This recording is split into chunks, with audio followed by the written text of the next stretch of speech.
Great. Hello, Mark. How are you? Hello. Welcome. We're glad Mark. to see you. But you didn't get the red memo. I didn't either. I know. No, I didn't. So probably something. I'm teasing you, Mark. Probably it dropped somewhere over the Atlantic. Yes, it did. Okay. Cindy, another possible response.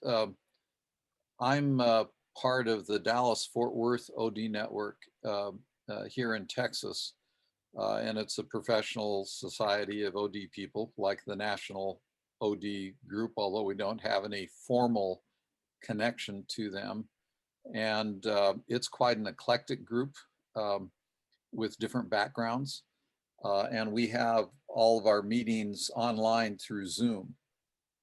So that might be a way for you to connect if you wanted to participate with us. That might be a way for you to connect with other people that many of whom are really competent mid-career and senior people that would help fill out that picture. And they're all the kind of people that you could send an email, have a Zoom call with, and they'd be able to give you a perspective. So I would offer that as another resource, but certainly within the roundtable, we've got a bunch of people that would have perspective and opinion on that.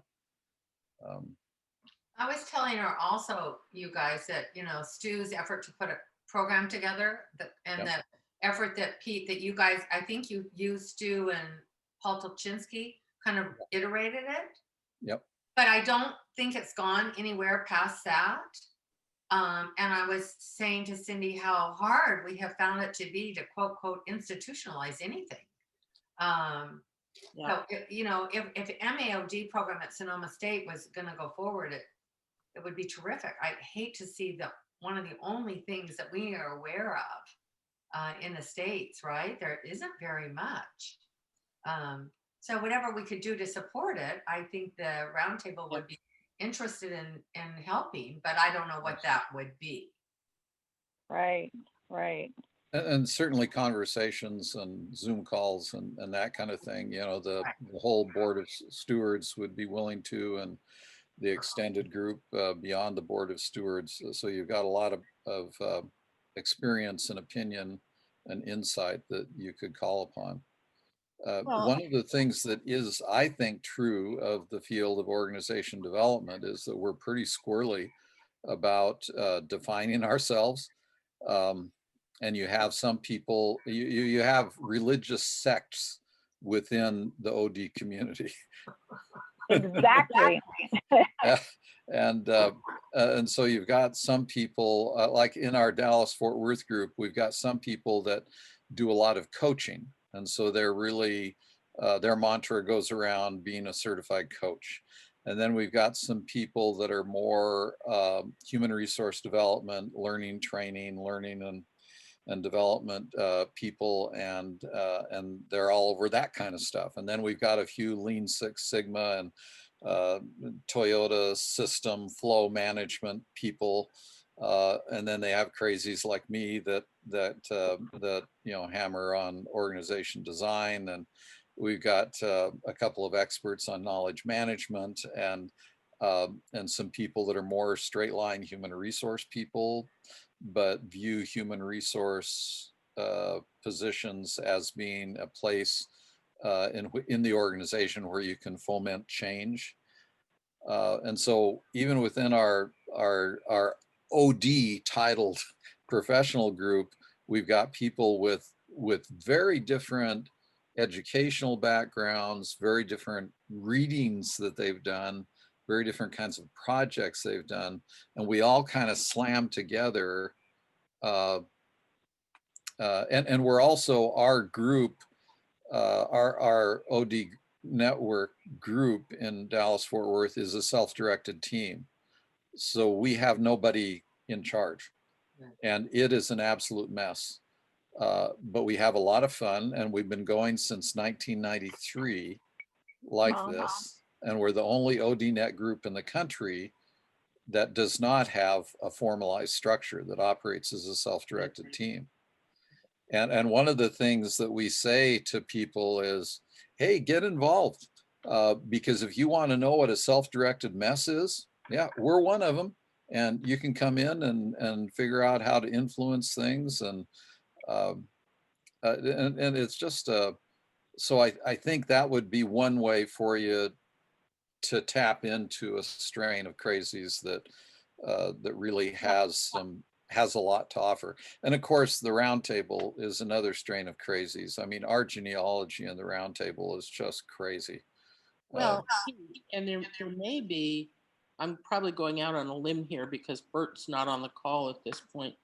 There may be a way to do something to coordinate with the mentoring program that Bert and Don Daguerre are trying to get off the ground. Yes. That would make a lot of sense. And Yeah, because I think that the current cohort, they're feeling, because of the disjointed way in which their education has gone, right? Because they started last fall, and they're almost to their, the spring will be their graduation point. They've had a crazy experience, right? All the internal strife within the program, as well as all the environmental, political factors and every other thing going on. Very sad. They just feel unprepared Yeah. for their future.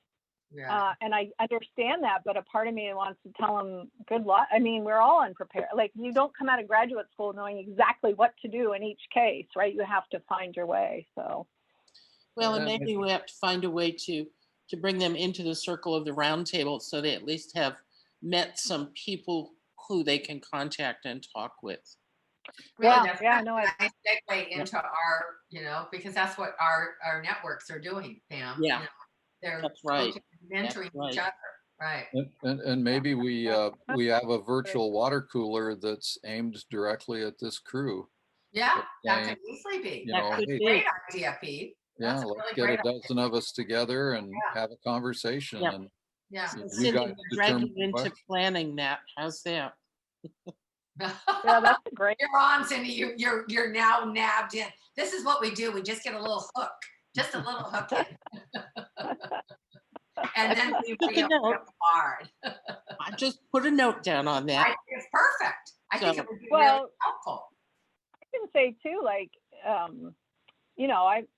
I'm in a corporation, right? That's got its own culture. And I think one of my biggest goals was to try to not lose myself in that culture, which is almost impossible Right. to do, but to keep that perspective. And not many people want to geek out on OD with me. So, Okay.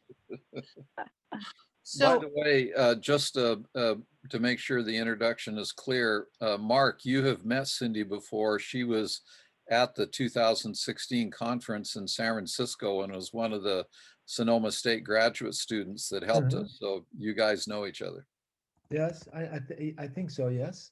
So you are thinking about creating a course or something at Sonoma? What is the no, idea? the program at Sonoma State went through, it's still in the middle of, it was a very program that was only ever populated by former graduates of the program. Okay. And it was very, like, to your point, a religious sect almost. Like, it just got very, we're the only ones that understand OD and we've got a handle on it. And that university, they were conflicting a lot with the university. So the former directors recommended to close the program. Sonoma State said, no, thank you. We're keeping it open. It's a great program. And now the new director is trying to do that and trying to make sure that the program can live, right? So how do we put the word out with their doing kind of a negative PR campaign against it? Because how could a university possibly understand OD? So anyways, and also my desire was when I left the program, I felt wasn't connected to the rest of the world. I had no resources. I had, where could I go from here? What my interests, where would they lead? So because some people in the program want to do internal OD and some people want to do external OD. Right. That's okay. Just to, and maybe we can segue, Pam, and go on with ours, but Yeah.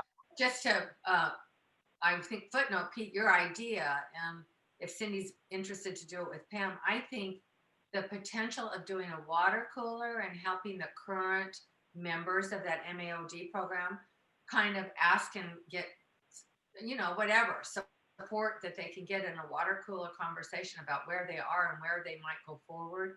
Also for you guys, for us, is a brilliant branding kind of marketing. I'm guessing they're going to be younger than I am, and they would be potential great Me too. members, right, for the roundtable. Yeah. So You know, I think that's Yep, a real terrific offer. Betsy, I think that's a great idea. Yeah, and it doesn't cost them anything, Cindy, just as you are signing up, right? They don't have to spend a dime. Betsy, if I may suggest something, I was talking today with, as you say, Matthias. You always say Matthias, huh? Yeah, I got that. It's I'm always saying Matthias, but you say Matthias. You put something extra, an extra kick into it. Nice. and I was also talking with Pierre, as I've been working with Pierre in Maastricht at the university, and I can actually show you, and maybe if you're interested, something of it. But did I send? At least I think I sent it to Betsy and Pam, and maybe even Bert. Yeah, Bert. Yeah, because Bert replied. But I think also sent it to Pam and Betsy. But you have to help me, yeah. That I translated that COVID. Yes. Yeah. I saw it, and I think, aren't you going to have a water cooler maybe on it? We're going to try Yeah, to. yeah. Was it? I'm not sure whether it was translated well enough, but Yeah, it's good. Yeah. So the idea was that Pierre and I were thinking about making it a little bit bigger. So we're thinking to create an international event on it, which means that we will do it from UZI and Roundtable webinar together.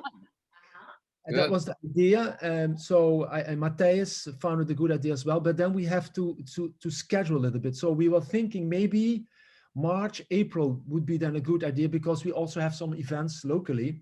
So, and then the idea was to find a date so that we will do it with some people from the, let's say, the UZI that want to participate, maybe people from Scandinavia or Norway, to do something like, and based on this article, but this article is just a kickoff, and then, Right. and then, okay, that's how we look at it, but does it make sense, or other topics? And, so we were thinking maybe doing something like that, if that would have, of course, the blessing of our dear president. I'm not talking about a president-elect. I'm talking about the real president, Piet Sørensen.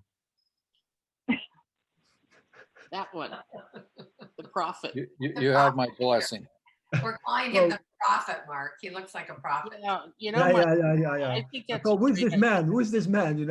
But is that so? So that could be something. Then I will try and we'll talk with Matthias and Pierre about it, and then we can see what we maybe can do something in a joint effort or something. Terrific. I think the timing, Mark, also, and then we really should go to what we're going to do. But the timing, if you do it in the springtime, I think there will be a lot of people that have been vaccinated around the world. Mm-hmm.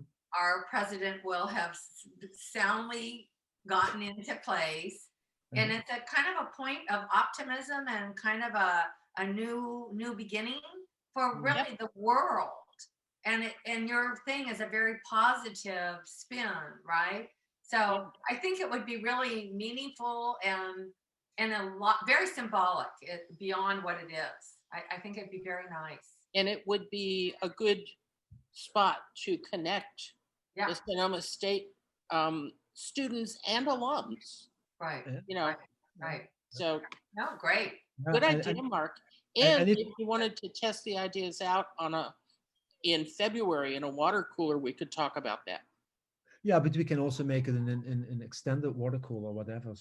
But let's. I will see. I will talk with you, Pam. And Matthias, whether we can find a date or something, and then we'll make it a maximum 2-hour event or some 1.5 hours. No, that's enough. Perfect.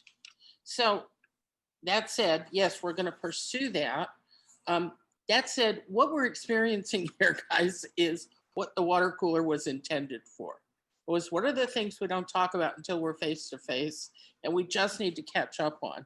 So we do these water coolers with a topic in mind, and Betsy and I came up with the one for today because we had a conversation, what, a month or so ago, Betsy, about what we were doing with leaders, senior leaders in our work. And it turns out we were both building networks that that really have become key learning vehicles for some senior leaders in organizations. And we're both doing it independently of each other with different, different contexts. And we thought, well, if we're doing that and it's pretty powerful for the leaders we're dealing with, are other people doing that? So that's where the topic for today came from, this notion of leadership networks as learning vehicles for senior leaders. Is that enough of an intro for you, Betsy? Do you want to jump in here? Yeah, and let me just ask, am I going to screen share, Pete, or are you screen sharing? Am I going to put the deck up? You're the host, Betsy. I'm the host. Okay, let me just get this on the screen. We're not usually this casual, but this works. Can you guys see that? Let me just, Yep, it's Make up. it- Thanks. okay. Is that better? Yeah. Excellent. Great. We'll take you back, and Pam, you want to pick it up from here? I think that this is pretty self-explanatory, but sure.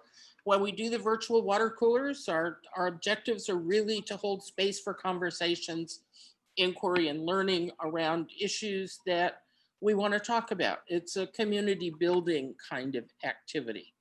And so, as I said, today's topic is leadership networks and using those networks as learning vehicles for senior leaders.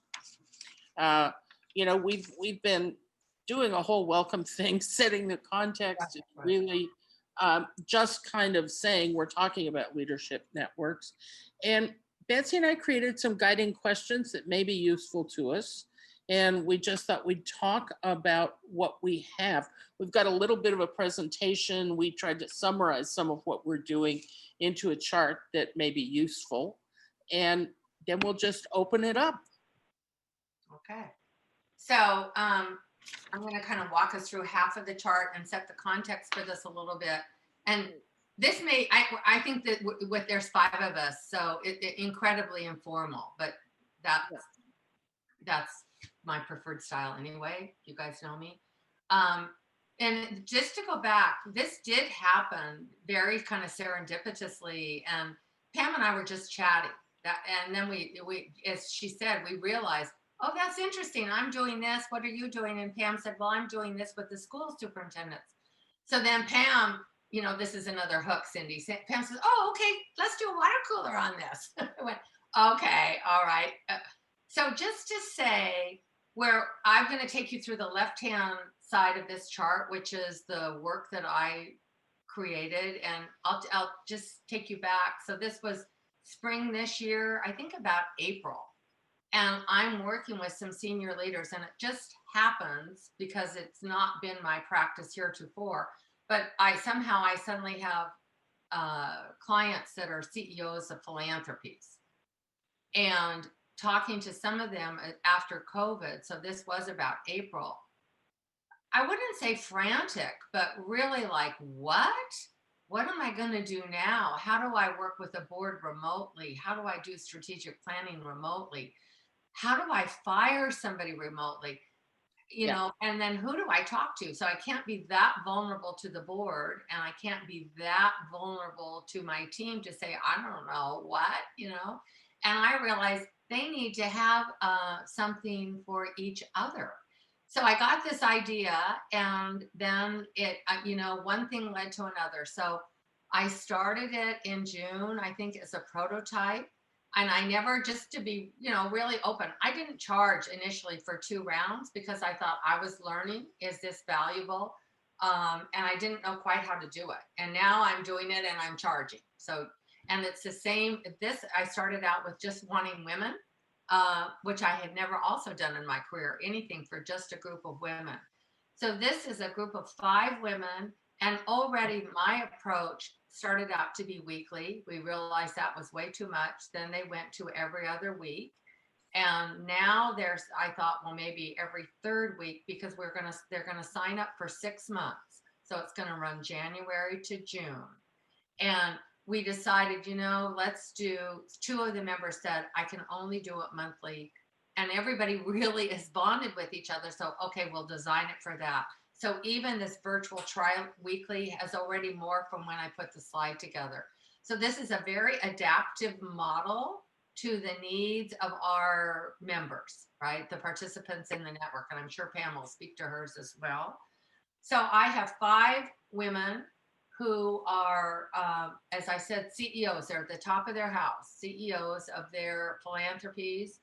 And these are big philanthropies. And one was the leader of Mercy Housing, which for those of you guys that don't know, that's the largest not-for-profit affordable housing builder in the United States. She had a huge job, but she retired in the middle of this, but she wants to stay engaged.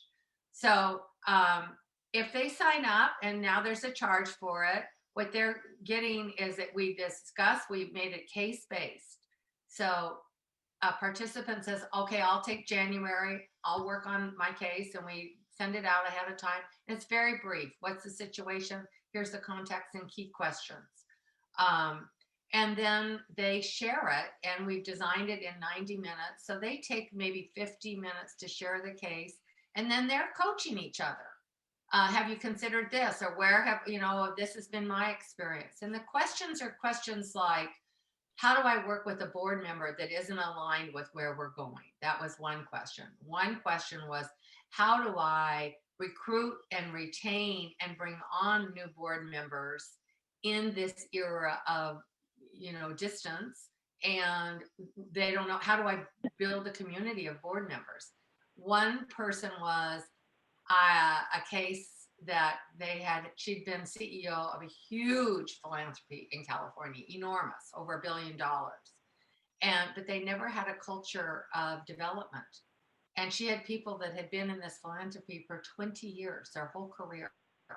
And they're not the right people to take the philanthropy forward. And so she was saying, I've got key people on my team. They're not performing, but they're not the leaders to go forward. What am I going to do here?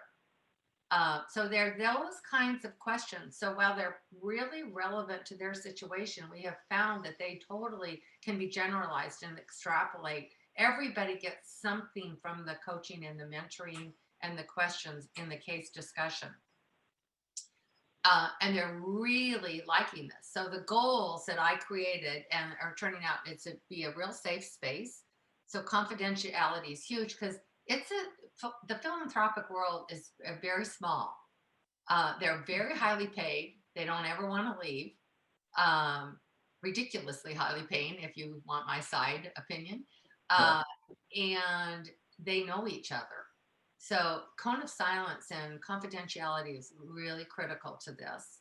We have that. They're building, they didn't all know each other. No one knew everyone. Everyone maybe knew one person, and some people knew nobody. But they've built a network now across the 5 of them, which will sustain way past this, I'm certain. I'm sorry? May I ask a question? Sure. Betsy, these 5 women, they are from different philanthropy organizations, huh? Correct. And to what extent did they experience similar things? To a large extent, that's what I'm saying. Even if it's, I have a board member that isn't aligned, they've all experienced either they're not aligned with the chair of the board or a board member, or they might have a team member that isn't aligned. So we've been able to, I'm going to say, extrapolate the case across or genericize. I'm not sure the right word. Generalize? I'm not sure what's the right word. But they all see themselves in the question that's brought to bear in something relevant back to their organizations. Does that make sense, Mark?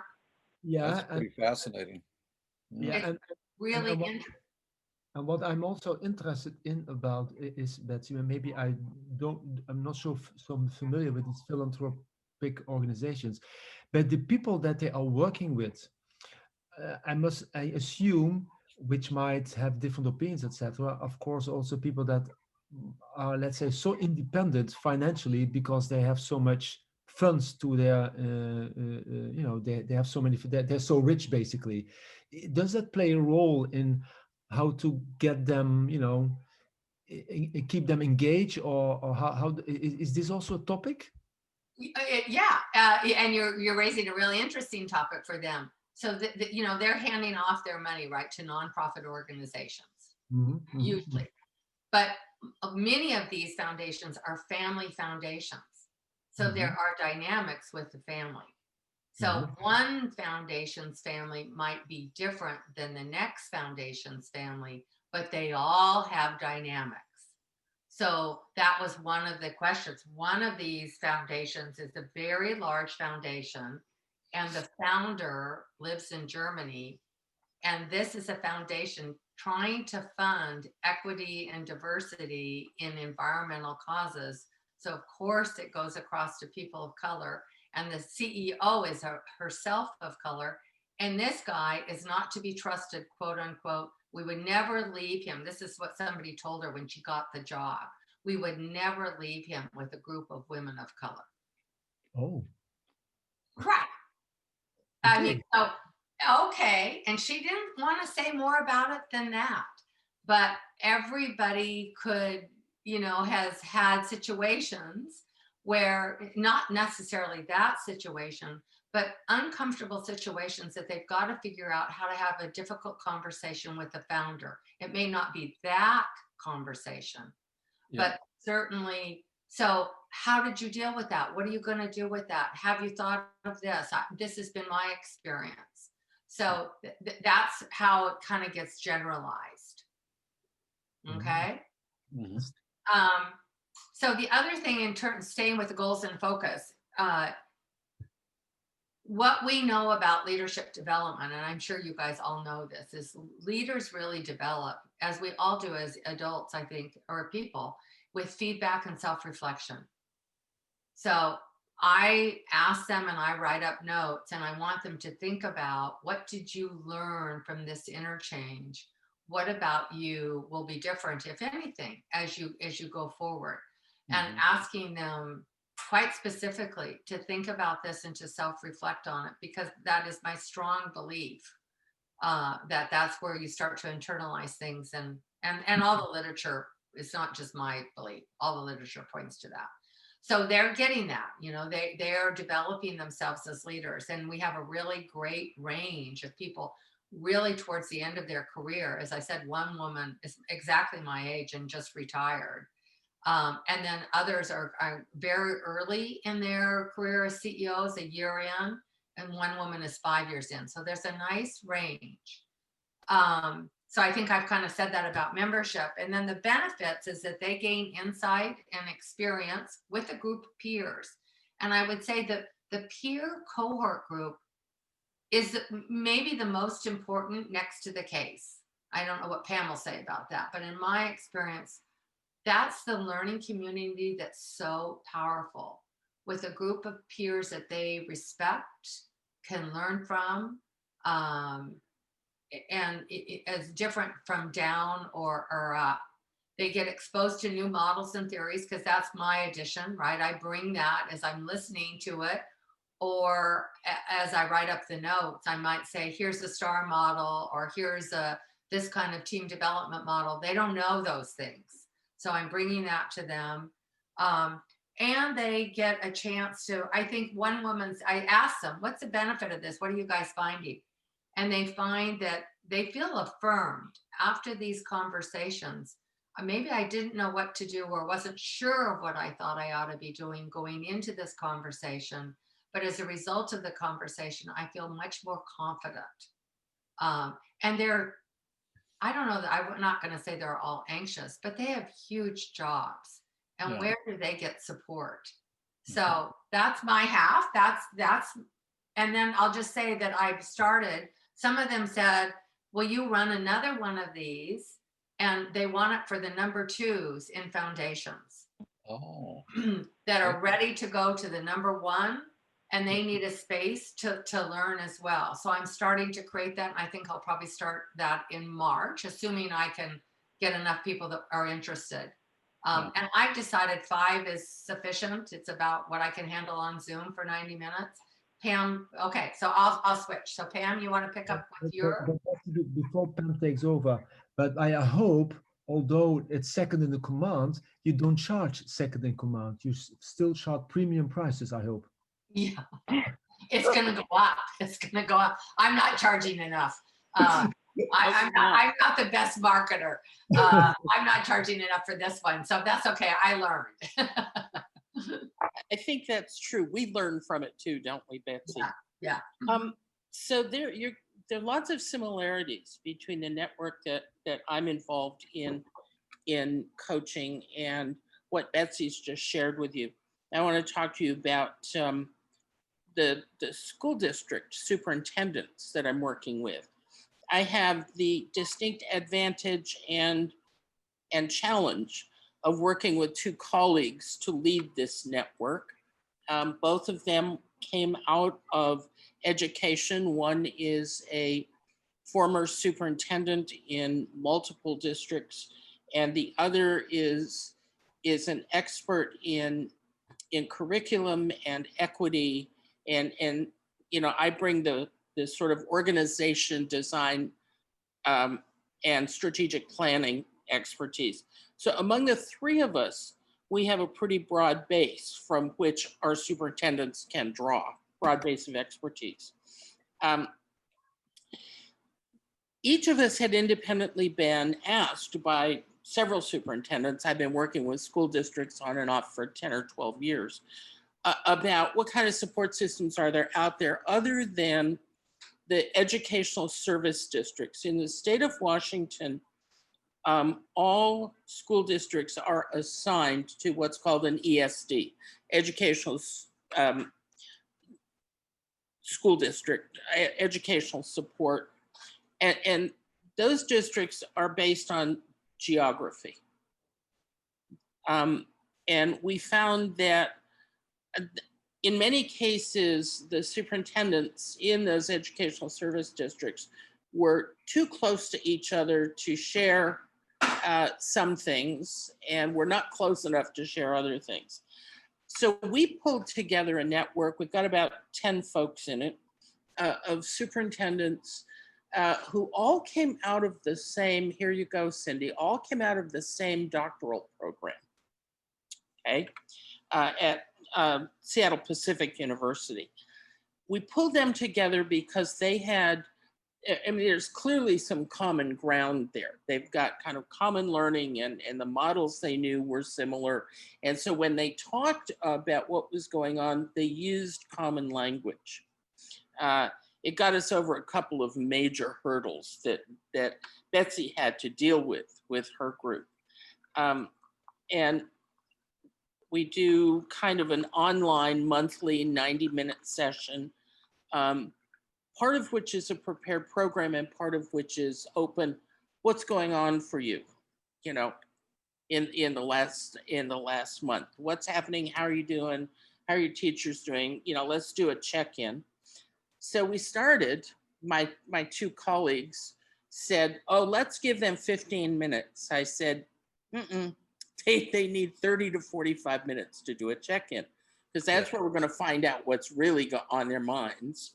And we now spend about half the time in check-in and informal coaching among themselves.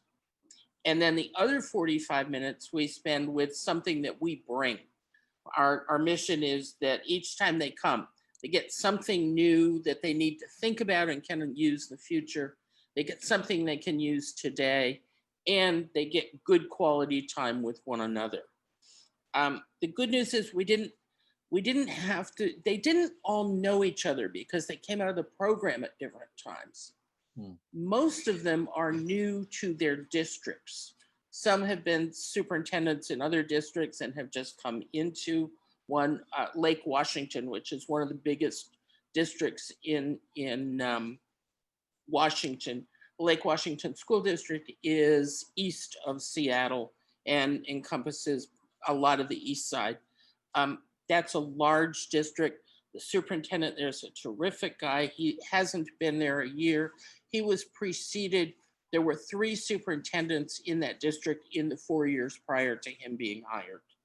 So we've got a district with leadership challenges, and it's huge, and he's trying to get his feet wet, figure out what's going on.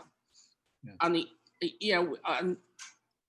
and it's not really a continuum. It may be a triangle.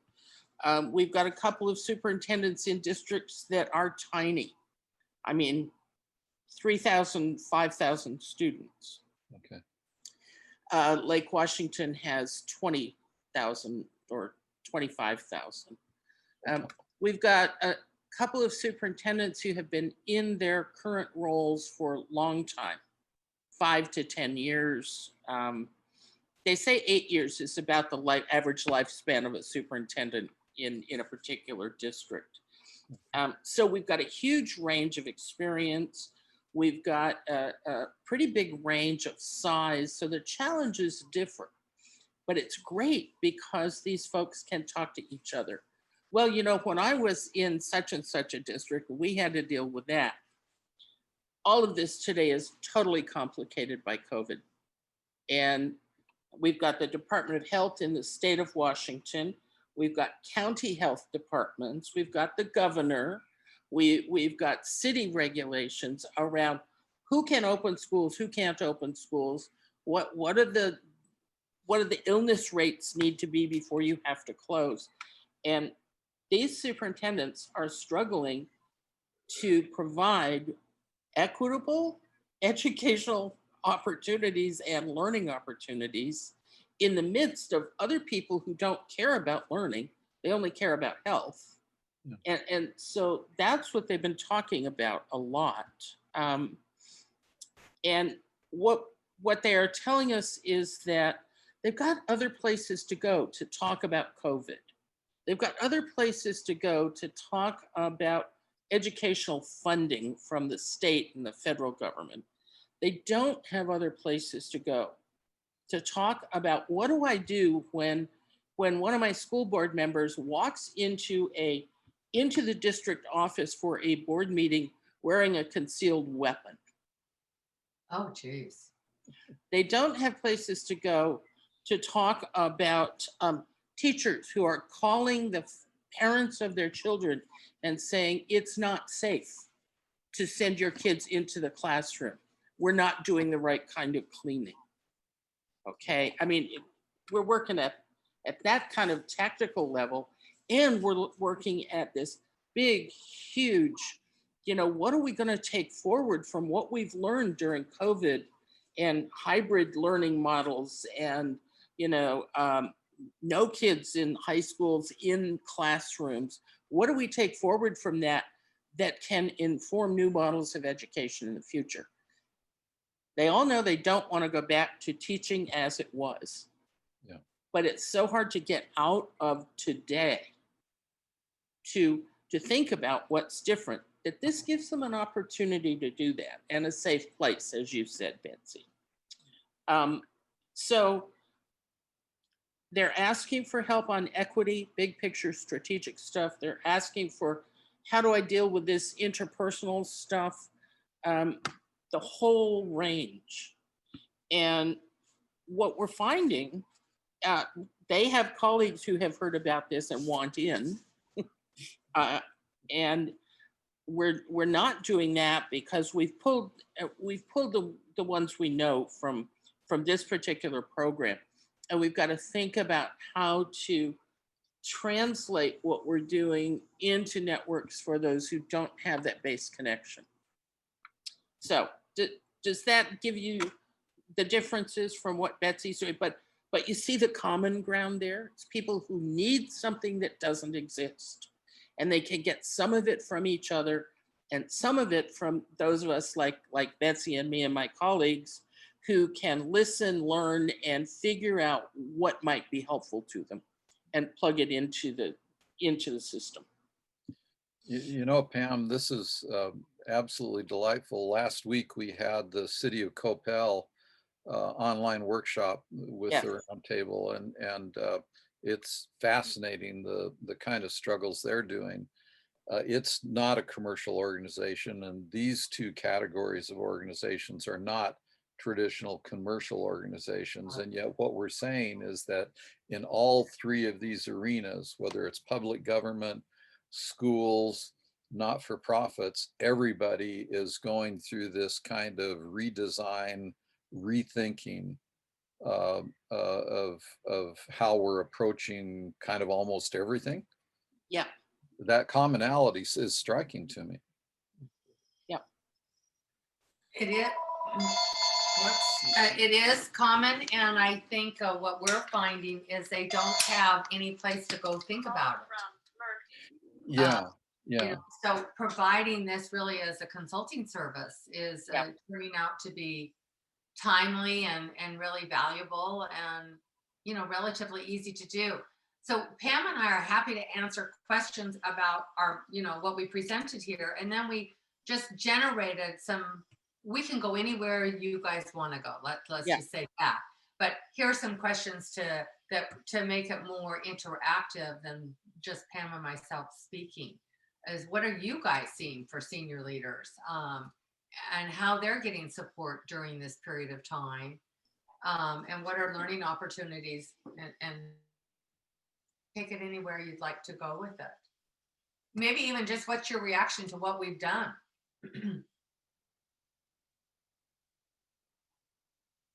Good.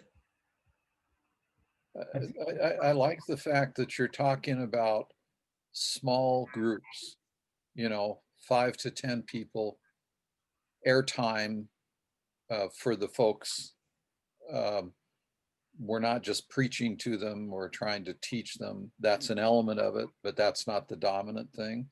Correct. And I'm struck, Betsy, by your saying, you know, these people have no place to go and talk about these kinds of things. Pam, you're saying the same thing, and I hear the same thing from the Copel people. I bet.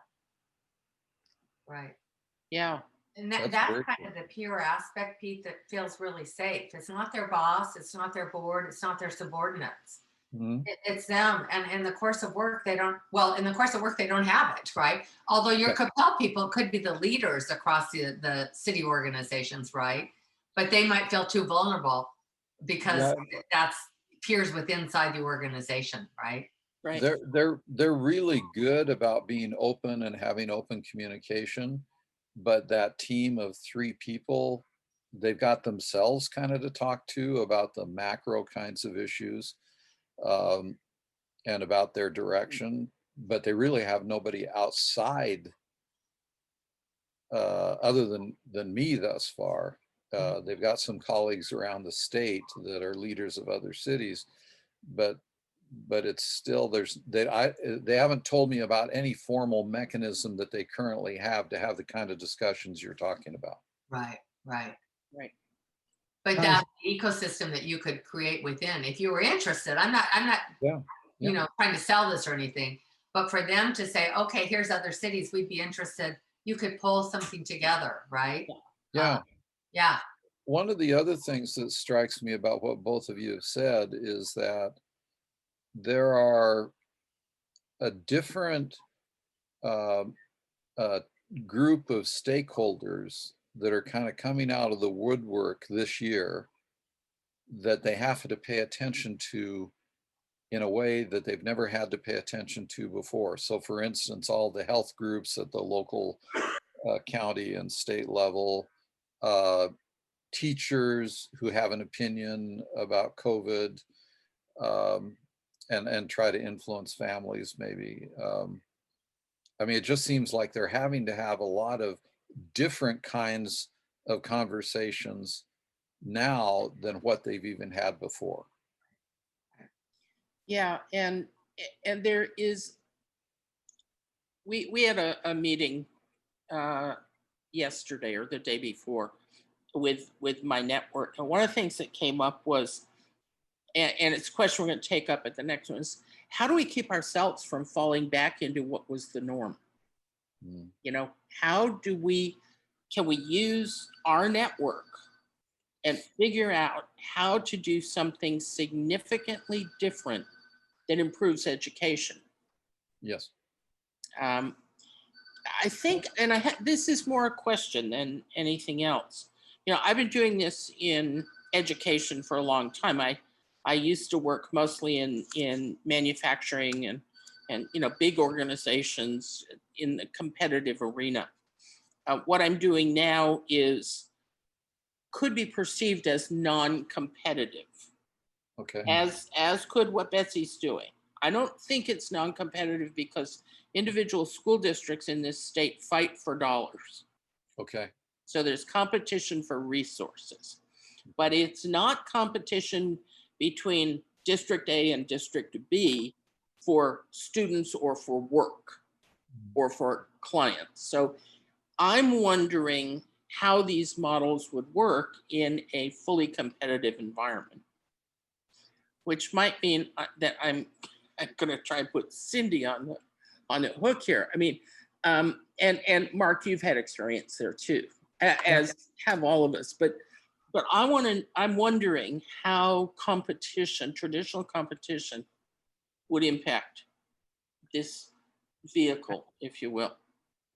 I don't know, but I will have to leave for one moment because my computer is doing a little bit strange. So I will go out for a moment Okay. and come back. Yes. So Okay. Okay. because I will be back in a second. Okay. Thank you. So, I mean, and Betsy, I haven't asked you that. It's something that's just been in the back of my mind this morning. Well, Cindy let's go to Cindy and see if Cindy Yeah. has a reaction, then I'll give my reaction.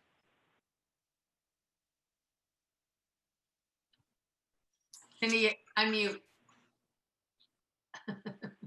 I was double muted. Oh dear. I had to get some drink and didn't want you guys to listen to the ice and all that stuff. So first of all, I love the idea of this safe space, right? That Yeah. there's this safe space where they can, share all those things they need to get the support that they need. I think there's sometimes an impression in an organization when they've reached the leadership level, they're beyond all that. Yeah. Right. And hopefully it teaches them the need for creating safe space for their teams, for honesty, right? For that trust and honesty. I have to say, in my perspective, it's lacking. That is lacking in my organization. And I'm thinking, we have a lot of, it's kind of our company's kind of cutthroat, it just is. And there's East Coast, West Coast, and they talk all the warm and fuzzy, but it's kind of cutthroat. So I was thinking, how would you do that in an industry like the wine industry that I'm in? Would it be wine industry, or maybe it doesn't have to be? And that's another point, right? Because I like the idea of diversity of thought, and I'm guessing because you brought up the competition thing, Pam, I guess the consultants are the ones that are bringing even more diversity of thought, as well as the superintendents in this. Yeah, I think so.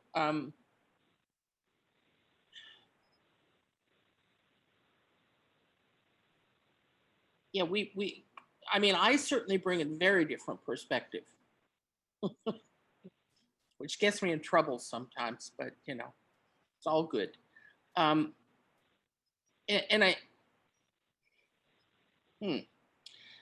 thinking that, what we have in this network is a group of 8 to 10 folks with common background, common learning models, common base, very different current experiences. But all of them are in it for helping kids learn. So they also have very common goals in terms of major vision kinds of outcomes.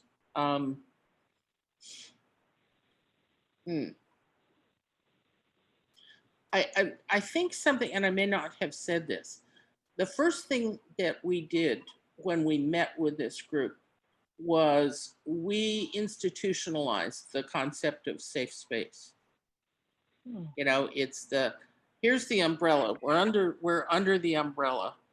What goes on here stays here unless you have agreement to be able to take it out. So we, those of us who are coaching and leading the network have said, anything we share with you, our models, our thinking, you can use that any way you want. You do not have the right to quote anyone else in the network. Everything that stays here, everything that goes on here must stay here unless you have direct permission to share it. And that took away some hurdles up front. And I think you could do that in industry. But you'd have to build trust in a way that we didn't have to up front. We started with if you've got this, we started up here with a trust level. You didn't, Betsy. You had to build that trust. Well, they didn't know each other, but I think this is really an interesting question because I've struggled with the same question in a different context. I created a leadership program that I ran at a laboratory, but it was inside a laboratory. It was so they were all part of the same organization, right? So we didn't worry. We had confidentiality issues because they want to talk about their bosses or their subordinates, right? But we didn't have internal competition in the same way. But I wanted to take that program and see if I could sell it outside. And thinking about that and talking to people, it became very apparent that we could not have leaders from competing companies. Yep.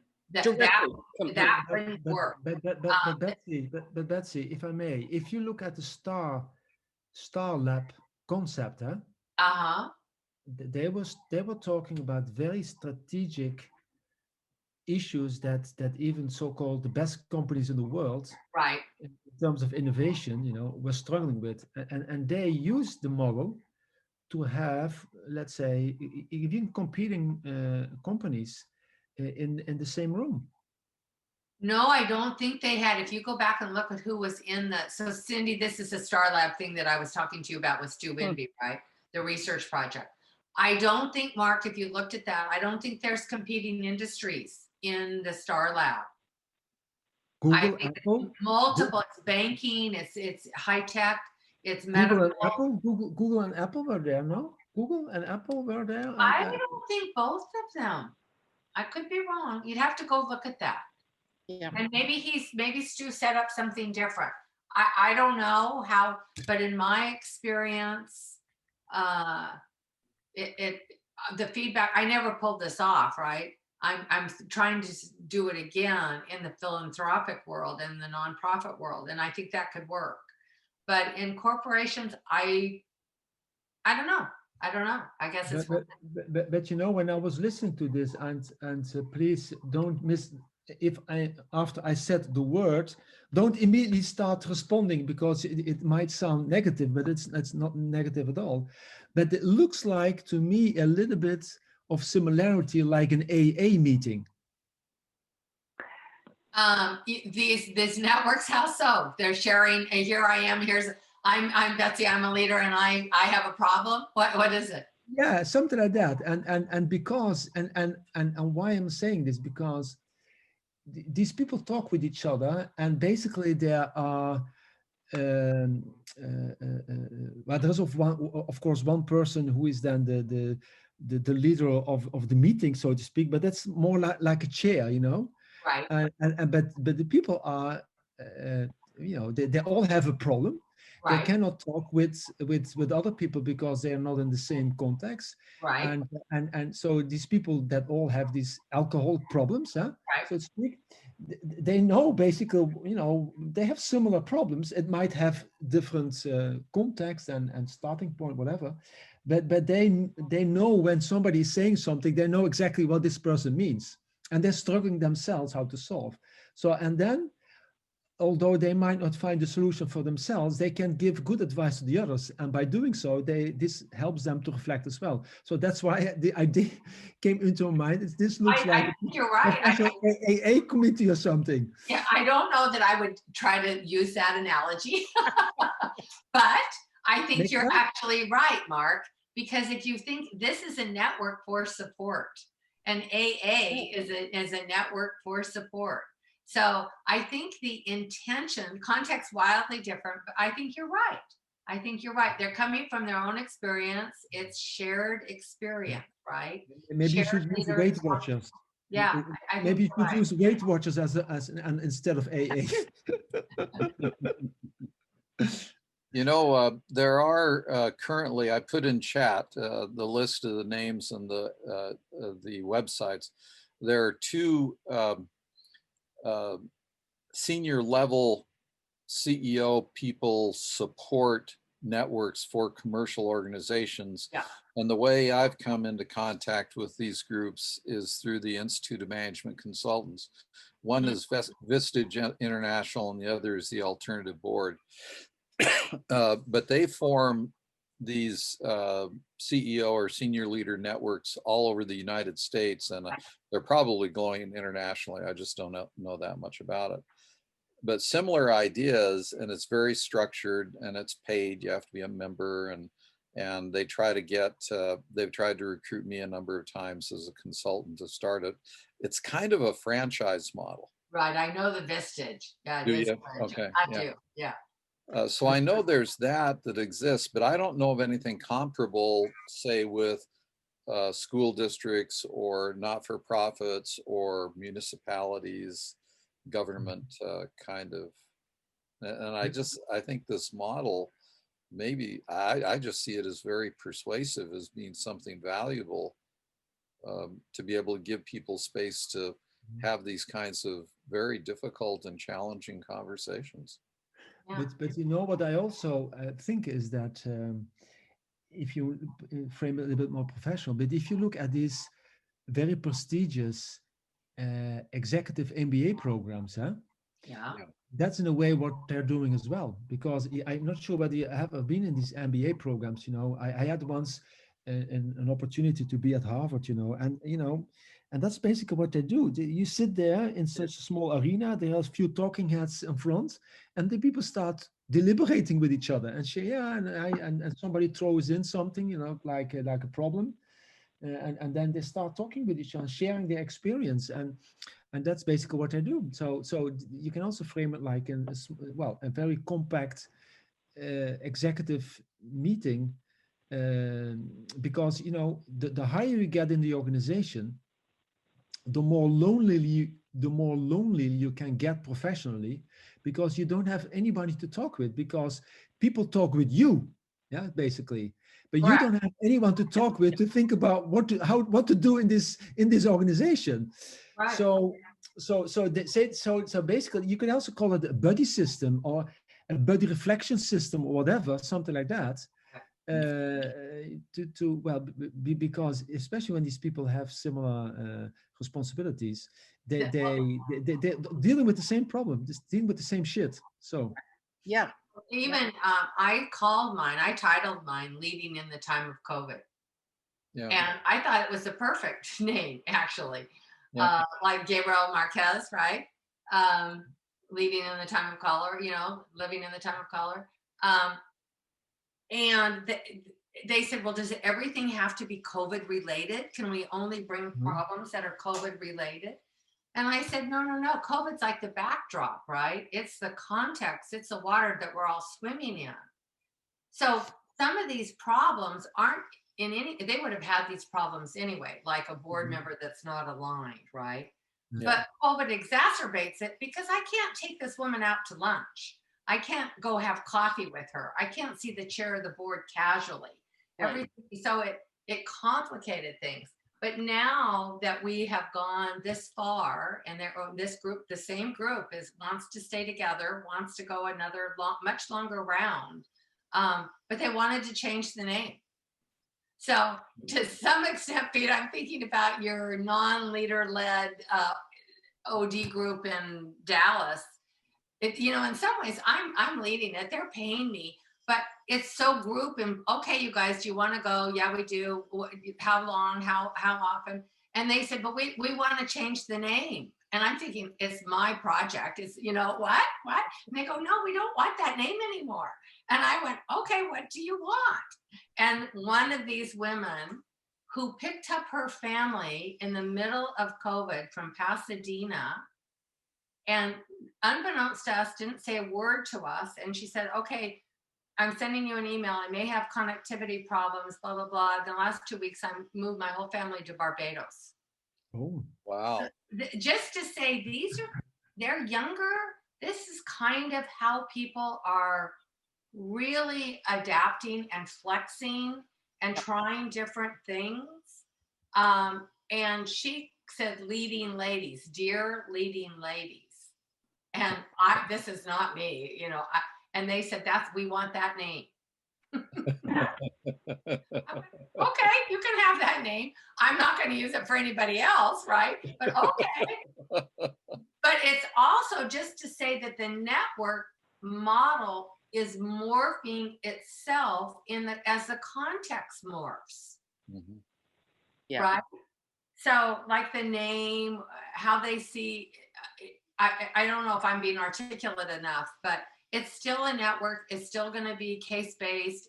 Lots of it is staying the same, but they feel that the pandemic is progressing, right, to a different stage now that the vaccine is coming, and they want to see themselves in a broader context. And they And see it as valuable. yes, I thought it was very interesting. Yeah. It's fine with me. Whatever. Yeah. We had the same sort of issue come up, Betsy, and one of the younger, newer superintendents this week said, as we were closing out and getting ready to talk about what we're going to do in the new year, said, well, we've got the vaccine coming. Things are not going to be back to normal, but we're going to be able to see one another and all of that. But once we have a handle on COVID, do we still get to meet in our network? And I'm going, well, yeah, of course. Exactly. And I said, and you may want different coaches, and we can, bring other people in and out. And they're going, no, you can bring guests in, but we trust you guys.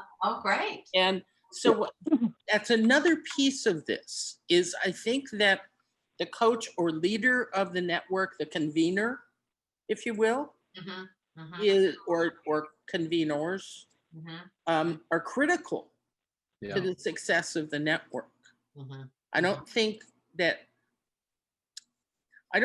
just anybody can help manage these. I mean, you've really got to pull your ego out of it, as we do as consultants, and really help the people who are in the network rise to the top.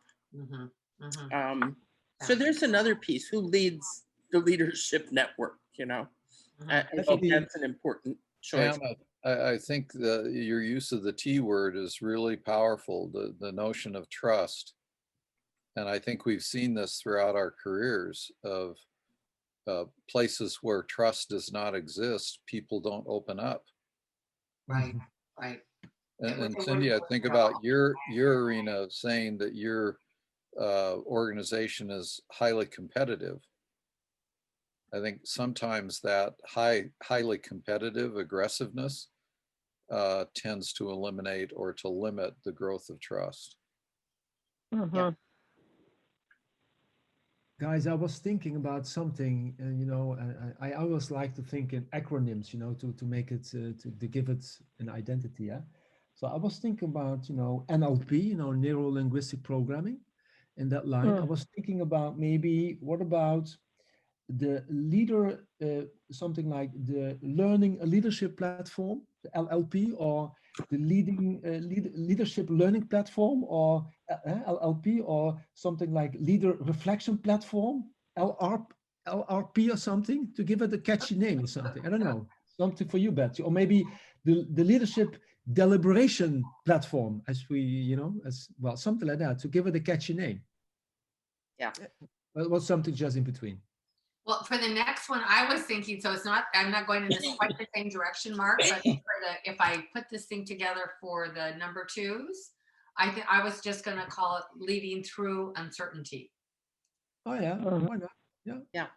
You guys like that? Okay, that's leading to ambiguity, Yes. leading with ambiguity, or some leadership. Ambiguity, leading with ambiguity. That's good too.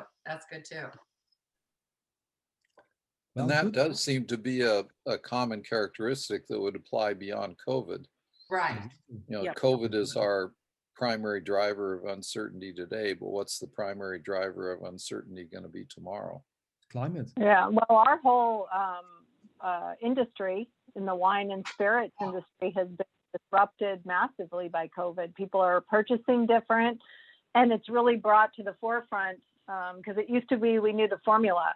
This is what wine drinkers want. Well, guess what? Now it's wine in cans. It's wine that's this. It's bubbly. It's it's totally transformed what's acceptable to the consumer and what they want. They want that innovation. So Yeah. we're massively disrupted after this. Yeah, and what do you As think well. about what do you think about climate? That's going to be a real Huge. disruptor. Huge. I can tell you, we just got our first rain in December, which is not usually November, but we had 80-degree days all the way through the end of November. I mean, that's who you know. Yeah.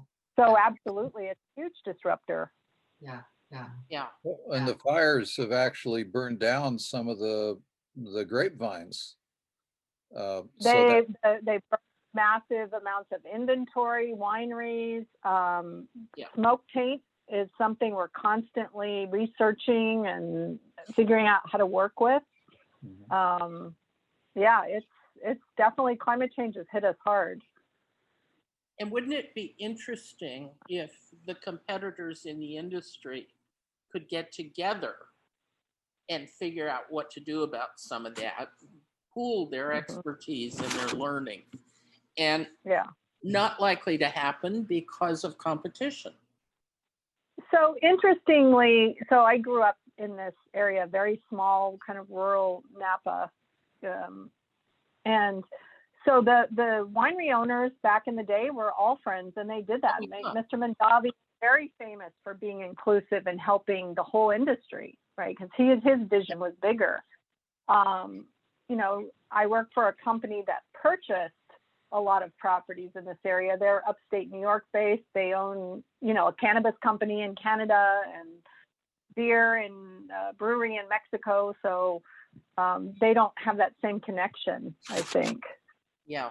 So it's interesting, right? How do they connect with other leaders? And Yeah, I mean, we talked at one point with a number of the fruit growers in the Yakima Valley to, we at the time we were worried about not COVID, but we were worried about the kids who were being left out of educational opportunities, whether they were the children of migrant workers or whatever. And we tried to pull the growers together to talk about education for their employees' children.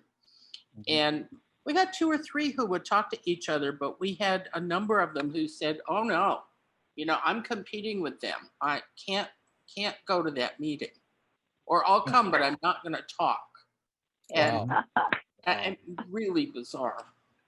That's interesting because Eric Nicholson has talked a little bit about that phenomenon too in his supply chain work. That's really interesting. And Eric is going to be with us January 21st. He's going to help us do the water cooler.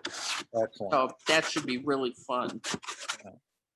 But yeah, the Yakima Valley has been an interesting story all along with what's going on there. And Cindy, I don't know if your company has anything in the Yakima Valley. Well, or near there. So we have Hogue Cellars, but we're just selling that to Gallo. Okay. But I've worked up there. I go up and do training there from time to time. I did in the past. Okay. Obviously. Yeah. So. Yep. It's an interesting place, and I know it from a couple of different perspectives. The head of the Educational Service District in the Valley is really smart. He's a great guy, and he's making great inroads in pulling various groups together to try and help the Valley, and that's interesting. But I've met some of the big fruit growers, and I know some of the folks who are, trying to manage the political arena. And boy, they all have different agendas. And I just want to haul them all into the same room and say, okay, here are all the agendas. Put them together and let's figure out what to do. Yeah. I haven't managed that yet, but won't work well on Zoom. It's a little bit harder. I Yeah. really think it is to get people to be open and Yeah. build trust. It's kind of fine for those of us that have some trust and so forth with each other already, but I think it's for entirely new groups, I think it's pretty challenging. Yeah, I think it can be. I was working with someone not too long ago who made the comment or the observation that one of the consultants who I've worked with in the past, who I absolutely adore, walks into a room and you automatically know that they trust whoever's in the room. They walk in and give trust and say, okay, you got to take it away, instead of coming in and saying, okay, help me trust you. And I was thinking about that. I think we had that automatically in the superintendent's network. It's like, I'm going to trust you because I know where you're coming from. Yeah. I think for my group, given that they didn't know each other, but well intended. Yes. But this is kind of an interesting, and it just happened. I hadn't thought about it, but I would think about it subsequently for any other group. But one of the most senior, probably there are two people really in their late 60s at the end of their careers, right? And this one that runs this huge philanthropy in California is a real powerhouse. Yeah. And she she said something and made herself very vulnerable. And, so she took the lead, and intentionally or unintentionally, I'm not so sure. It wasn't orchestrated by me to have it happen. But as we all know in groups, when somebody drops, people will follow usually. And Yeah. she did. And that set the tone. Just that one. And then they took her lead. It took a couple of sessions, maybe 2 or 3 sessions, but we've been at it now since May. Yeah. It's like, okay, don't, and when she wrote her case, which was about her senior team that they all know, many of them know them. It was like, okay, guys, confidentiality, kind of, I'll slit your throat if this gets out, right? We really have to do this, but I really need to talk to you. And it was like, of course. Yeah. So it's an incredible thing to have it occur. It's kind of magic, I think. Yeah. Sometimes Yeah. I think it's magical. Yeah. It is. It is. I mean, and I'm having, and I hear it in you too, Betsy, I'm having as much fun with this network as they are working together. And it's keeping me not challenged. There is some challenging work here, but it's keeping me invigorated. It's keeping me excited. And I think that's one of the bonuses of using this kind of a model to work with senior leaders. Yeah, it's very fun. Yeah. Yeah. Well, and I think we as practitioners, consultants, whether we're internal or external, have to get fed also by the work that we do. Yep. When we start getting burned out about what we do and the people we work with, it gets really to be a grind. It gets really to be tough. Right. Yeah, it can. It can. So I'm thinking, unless there are more comments, maybe we, kind of wind this up, Pam, a little bit early. Sure. But I don't want to cut anybody off. Is there any more I can show you? I just can flip into this. These are some of the other questions that we were thinking about, but maybe we, what are you seeing and what kinds of learning opportunities are you experienced for senior leaders? And what can we do to better develop? So thinking of ourselves as the segment, the one religion right now for a moment on leadership development. I think, Mark, your observation about it's like a university. It is, but that's the thing. It isn't. They haven't had to commit to a program. And that's one of the only places that they're getting continuing development. And they're not interested necessarily in doing that. So this is I don't know, a different approach to offering leadership development at the top of the house without having to do a Stanford, Harvard, whatever, continuing education Yeah, program. I understand. One of the things that I've had a number of leaders talk to me about is they feel that in the Zoom dominated environment, that people are not having as much informal contact as they've had previously. And Yep. so a couple of us have been talking about this, and we've decided that what we're missing are the informal collisions between people. So like one of the gals said, well, you know, walking to the restroom was really good because I would pass through the cube farm and I would think of something I needed to talk to somebody about, and I would poke my head in their cube and we'd chat for a minute, and then I would head to the restroom, or I'm going to warm my lunch in the microwave, and the same kind of thing.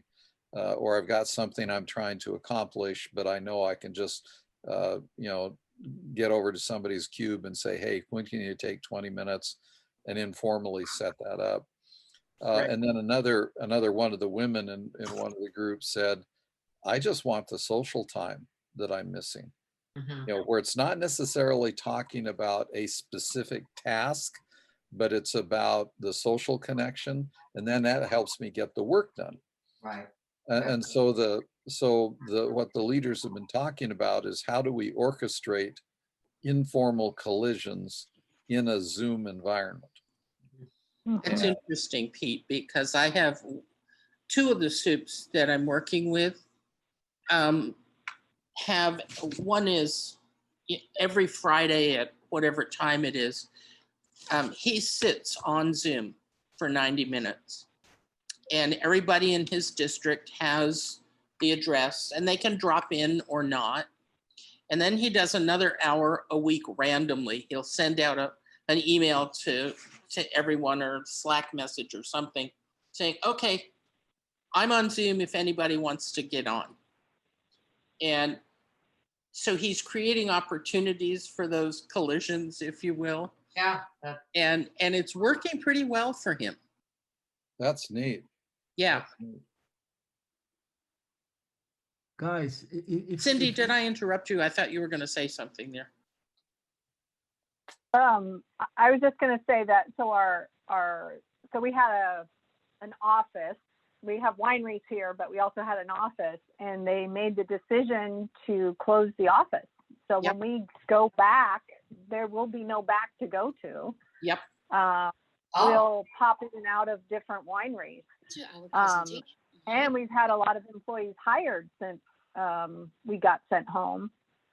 And I'm thinking about exactly where are those informal, you don't take a new employee and introduce them around where they get to meet people from finance and operations and Yeah. marketing. And Yeah. that's missing. So I like that concept though. Some open houses or intentional collisions, right? Yep. Right. Yeah. It's kind of like the water coolers. It really is, Pam. That's really, And we've done them mostly around particular topics. We'll do a couple next year that are kind of open space ish, and just see what's on people's minds. Maybe open space around a big topic. But yeah. guys, I was wondering if you would like to see, but you know, last couple of weeks, Pierre and I have been doing with our students in Maastricht. You know, we have given them a challenge to create, to design a little bit from, you know, imaginary design, an ecosystem, healthcare ecosystem related to a particular disease that they selected. And the task was also to think about how technology, you know, digital technology could be thrown in to create something disturbing of well, a disturbing ecosystem. And we asked the students to make a small video presentation. And if you want, I can show you one of the teams that that Pierre and I said you won. You know, they went a Yeah. little bit over because we had 5 minutes, but they did in 5 minutes 38 minutes. So, but anyway, so I can show you a little bit if you want to see that. Yeah. Yeah. Okay, I have to Yeah. think of how to, let me just get out and give you the, right? No, it's okay. I have the right, I guess. Look, You, don't I have to give you the ability do to you see screen it? share? Do you You see have it? it? Yeah? Do you see this? No. No. Not yet. Uh-uh. If you Again. stop share, Betsy. Oh, you then- have to stop sharing. Yes. Okay, then can you do it? Don't I have to give him the authority? You see it now? Oh, okay, okay. Yay. Okay, let's see if you can. I put it on sound. Here we go. Welcome to our presentation on high-tech sustainable diabetic ecosystem. We are Group 7. Our index today consists of diabetes type 2 ecosystem in Groningen, digital technology strategy, technology illustration, ecosystem production structure, control structure, and last, digital impacts on health professionals. Patients with diabetes type 2 need a lot of follow-up, creating a huge burden. The highest number of diabetic patients in the Netherlands are in Groningen, where they often go to the hospital due to the incapacity of self-management and also the lack of support, resulting in a hampered patient flow. In the chart, there are different stakeholders and actors surrounding the patient, such as the social circle, patient support groups such as patient educator, organizations such as healthcare insurance companies, and finally hospital with its multidisciplinary teams. So why we choose this ecosystem? Because 8.8% of the globe are suffering from diabetes. 90% of them are type 2. And diabetes can lead to a lot of complications, leading to an overload on the healthcare system, where it already suffers from resource scarcity. Diagnosis of the patient takes place via blood sugar test, in which the GP informs the patient about the outcome of his test. Then the health professionals communicate with the patient about the possibilities and treatment. The patient decides the course of treatment through face-to-face and documents. There is a face-to-face interaction of patient with patient educators to come up with a plan for a more healthy lifestyle. There is no means to monitor and review the adherence of treatment. The patient informs the professional verbally and by making lab tests. The patient challenges are the adherence to therapies as well as changing lifestyle. The professional challenges are that there are multiple applications in the market as well as insufficient data gathered about the patient.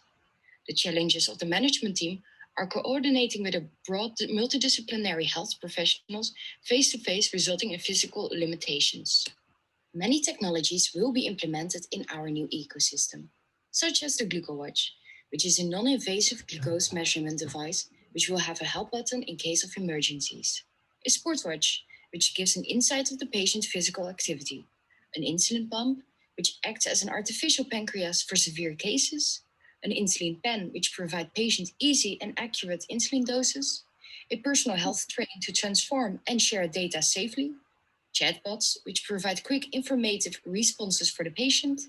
A virtual platform which will eliminate physical limitations. And finally, artificial intelligence will identify nutritional values in food and calculate thereby accurate insulin doses and predict the allowed food intake. Oh, interesting. Let's see how we are going to implement Etc. Etc. Etc. Very good. That's really Wow. fun. So Yeah. good. Impressive. That's cool. Yeah, it took a little bit too long, and you have to remember these are non-native speakers, so you can hear that. So we have not a native tongue, so we talk with a little bit strange accent. That's all right. It worked for If you me. thought that I had a strange accent, you listen to the students. Thank you for sharing that. That's great. Yeah. So it's just about 11:30 here on the West Coast, which means it's after dinner for you, right, Mark? It's 8:30. Or it's time for dinner, something like that. Yeah. Hey, I've had fun. Thank you all so much. This was great. You know, sometimes we have a lot of people here and sometimes it's a smaller group. And I'm convinced that whoever's supposed to be here are actually the people who show up. Betsy, I'm going to turn this back to you in just a minute, but Cindy, I'm going to follow up with you and we're going to talk about a water cooler in which we integrate the Sonoma State students and some other cool stuff. Mark, you're going to follow up with me. Yeah. Right? Okay. And Pete, we'll talk anyway. Yes. Thank you guys all for coming. And Betsy? I don't think I need to, want me to share that again? I think just thank you for coming. Thanks for joining us. Very fun to talk about something that Pam and I have had kind of fun creating. Yeah. And Yeah. my intention was to share, but also to give you an idea of something else you could put in your quiver, you know? There's Yeah. no way that reason this can't be replicated in some way all across our practices in the constituents that you're working with. And it Yeah. does seem to be, I don't want to use the AA analogy, but as helpful as AA is to the participants, I would say this, Pam and I have both found this to be incredibly helpful to the people that we're engaging with. So Yes. it's a nice offer. Yeah. So thank you. Happy holidays. Merry Happy Christmas. holidays. Happy holidays. Bye, St. Nick. And looking forward to the 20th of January. Oh, so are we. So are we. Oh, sorry. Maybe there were some voters here, so I have to apologize. So I No, look forward to the 20th. No, I think everybody's All do. Yes, yes. okay. Ciao, guys. Bye. Thank you for Bye. coming and participating. Pam and Ciao. myself. Thank Thank you. you. Bye-bye. Bye-bye. Okay. Yeah, stay on for a second. Good. It's just us. It was okay. You know, I'm sorry we didn't have more, but it was a fun conversation. Well, you know what? I've been in one other where we only had 5 or 6 people, and really it really was like being at a water cooler. Yeah. And that's what this was, and I think we did well. Are Right. you recording? I did. Oh, I didn't record it. I did. Should I have? No, I'm of the belief that these should not be recorded. Okay, I didn't record it. I didn't Good. record it. I grabbed the chat. You know, Good. So if we want that, I can save the chat, but there's nothing in it. No. We don't need to worry about that. Um, So do we send the deck? Irina has it. She'll put up the deck. we can send it to her or not. I mean, I don't know if she's putting them up or not. Are you not putting up all the water cooler decks, Pam? Not necessarily. Okay. It's your program. I don't care. Well, I've got to deal with Pete and Irina about that. I think one of the challenges this time was that I had to take a number of names off my list. So when I sent out an announcement from my email, it only went to about 10 or 12 people. And the roundtable, and I get why, but they are not doing enough to remind people. You know, it comes out in a list of all sorts Right. of No, other yeah. things. And they're not comfortable, and I don't want their entire mailing list. Right. But I've got to get a better list, and I think that either I have to send out an announcement to about 50 or 100 people in conjunction with what the roundtable's sending out, or they're going to have to send out a separate email from me and Pete that says, this is the water cooler, and I also want to send out, I can't do 12 months in advance. I can't think that far ahead. But I want to send out enough information so people know, you know, here are the next 2 or 3 water cooler topics, and here are the dates for the year. Put these all on your calendar, and we'll update you with who's going to take the lead. Right.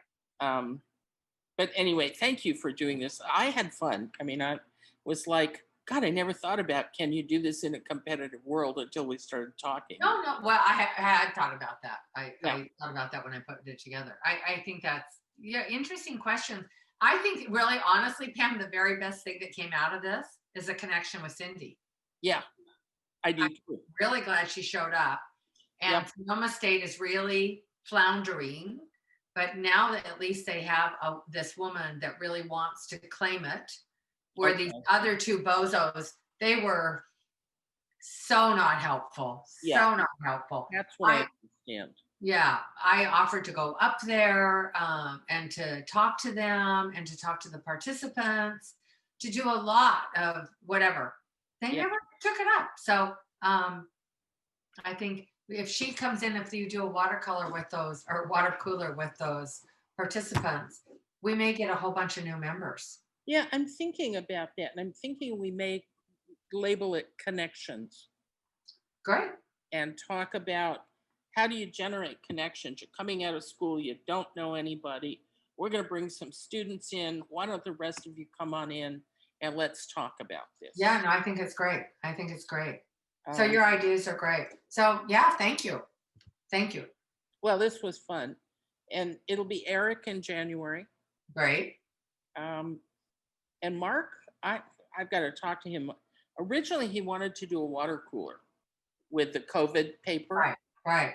And I sent him back a note and said, great, I want to know how that fits, because with the water coolers, you don't get to just present. Right. And will this work as a water cooler, or do you need to do it as a webinar? Uh-huh. And I he'd think like to do it as an extended water cooler, and I'm not, if he wants to do it that way, he needs to label it something else. totally. I agree. The water cooler format should stay just as it is Yeah. Yeah. And so, for a while anyway. Right. yeah, so maybe we can get the Sonoma State one in February or March. I think that'd be good because they're going to get ready to do their final papers. They're going to get really busy. Yeah. So, yeah. Yeah. And now you made this nice connection with Cindy. She's good. Yeah, I like her. I Yeah. like her. Very. She's very talented. And she's talented. She's also quite savvy. Yeah. So that's cool. So Betsy, what are you doing for Christmas? Well, we're gonna, it's Drew and myself, which is fine. We're cooking. Drew has gotten really into cooking. So we were having a debate last night, and it is just Drew and myself. And he goes, okay, we're gonna make pies and cookies. And I go, okay, who's gonna eat them? Right? Let's get clear about what we're gonna do with these. And then I said, well, I want to talk about what's Christmas dinner. And Drew had this idea of mussels or clams or scallops. Mm, Okay. I said, okay. And then Christmas Eve. So what we settled on is rack a lamb for Christmas. yep. And I think we're going to go to, if they have it, to like a Chinese restaurant that do Dungeness crabs, but they put a real spicy Oh yeah. kind Yeah. of roasted kind of sauce on them, and buy that for Christmas Eve. Great. Yeah. So, and then, whatever, we'll take hikes. So we'll be fine. I'm really, it's okay. Yeah. I ordered my prime rib for Christmas. It should be here tomorrow. How many ribs did you get? I think it's enough to feed 8 people. And then what, will you freeze some of it, Pam? It's just you and Rick? Yeah. Yeah. I'll make soup out of the bones, Uh-huh. and we'll eat sandwiches, and I'll Right. freeze some. Right. But yeah, for Rick, prime rib is Christmas dinner. And That's what, my whole family, prime rib and Yorkshire pudding, traditional, every Yeah. single year. But Drew Well- didn't want to do it. yeah, his family never did Yorkshire pudding. Oh, I love them. Oh, I know, and scalloped oysters uh-huh. Wow. and all that. So I'll cook, and there'll be enough here for 12 people, and Right. we'll eat Christmas dinner for 4 days, and then I'll freeze the rest. Do you have a Um, freezer? Do you have a big freezer? Yeah, I've got a big one out in the garage and a small one in. There's one in the refrigerator. There's Right. another small chest freezer in the house, and then Oh, I've got a really big one out in the garage. Wow. And you keep that stocked with stuff and go through it? Yeah, I could. If I didn't eat fresh stuff, I could survive without going to the grocery store for months. A long time. Uh-huh. I've got tons of fish and meat and veggies and stuff out And there. you so- get through it, Pam? I mean, I grew up with a freezer and there was so much stuff that, we forgot was in there. And No, I'm usually pretty good. I need to go inventory it again, but yeah, I inventory about every 3 months. Oh, and pay attention to And that. Yeah. what I've learned is that if you check it every 3 months, even the meat that you think isn't going to be great, you can cook down into soup, and Uh-huh. so it's all fine. It's good. Because I've started ordering. I don't buy meat or fish at the grocery store at all. I order it in. It's From coming. Well, there are two companies where I buy beef, chicken, and pork. One is in Tennessee, and it's called Porter Road, and it's an online company. It's phenomenal. It's all, grass-fed, not antibiotic. They'll tell you which farm the animal comes from. Right. And the other one is actually headquartered in Seattle, but I think their warehousing is in Portland, and it's called Crowd Cow. Crowd cow. Crowd Cow, yes. Huh. And it's again meat. Yep. And Crowd Cow ships it frozen. Uh-huh. Porter Road ships some things frozen and some things fresh. Do you think, Pam, you do it because you think you get better quality than you can buy on the island? I know I'm getting better quality. Wow. Yep. And the prices. I think you get fish fresh. You must have a great. No, the fresh fish I buy here. I've got a little company here on Whidbey. I would think so. And it's a family, and they own their own fishing boats in Right. Alaska. Exactly. And when I call an order, Mhm. mom or one of the kids drives to my door and hands me my fish. Yeah. Yeah. Oh, wow. Yeah. Yeah. Yeah. But there's also down in Pike Place Market, it's not the fish throwing guys. It's another one in Pike Place Market called Pure Seafood that ships, and they do a phenomenal job. Huh. So High Yeah. Place Market, are they still open through all of this? they're open. Uh-huh. I don't know how they're managing it. Uh-huh. I don't know how they're managing well, I guess they Well, don't have people. crowds. They Yeah. probably, manage the input and output. Yep. Yeah. But, so, and I'm not going to change back. I mean, once COVID is gone, I'm going to stick with these places. What I have discovered is, I'm getting grass-fed, no grain finishing, none of that, non-antibiotic, as natural as you can get. Right. Really? So, Right. and I get beef and pork and chicken and lamb and all of that. Uh-huh. And it tastes better. Uh-huh. Yeah, it's a little more expensive. I said to Rick, if you don't like the price, we can eat a little less. Uh-huh. Uh-huh. But I feel better. I felt a difference within 6 weeks. Oh, interesting. Yeah. Wow.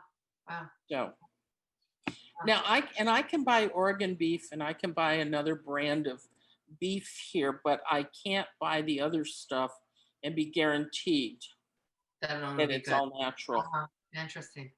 So yeah. Anyway. Okay. So yeah, we're just gonna hang in here. Hey Betsy, thanks. It was fun doing this. Merry Christmas, Pam. Merry Christmas. Talk to you soon. Okay. Bye-bye. Bye-bye. See you in 2021. Yes, ma'am. Bye-bye.